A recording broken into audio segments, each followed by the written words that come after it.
Hi అండి. Welcome to our channel Swapna crazy logs. ఇక్కడైతే మా బుజ్జి కాకర చెట్టు చిట్టి పొట్టి కాయలు ఎన్ని కాసింది చూడండి. ఈ వర్షంలో ఆకులనేది కొద్దిగా పండయ్యాయండి. యెల్లో కలర్‌గా చేంజ్ అయ్యాయి. అందులోని 1, 2 కాయలు కూడా దాక్కున్నాయండి. చూడనే లేదు నేను.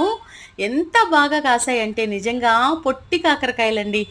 జస్ట్ చిన్న కుండీలో అలా నాటాను. దానికొక తీగకు పాకడానికి ఒక దారాలైతే అల్లిచ్చానండి. నిజంగా ఎన్ని కాయలు కాసాయి, ఒక హాఫ్ కిలో కాసాయండి. ఎంతైనా మనం ఎంత డబ్బులు పెట్టి కొనుక్కున్నా కానీ, మనం పండించుకొని కోసుకునేంత ఆనందం ఇంక నాకు తెలిసి ఆ ఆనందం దేనితో పోల్చలేమండి.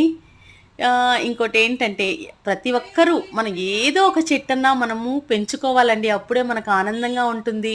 ఆనందంతో పాటు మనకు ఆరోగ్యం కూడా ఉంటుందండి. ఓకేనా అండి? నా వీడియోస్ కనుక మీకు నచ్చినట్లయితే లైక్ చేయండి, షేర్ చేయండి, సబ్స్క్రైబ్ చేయండి.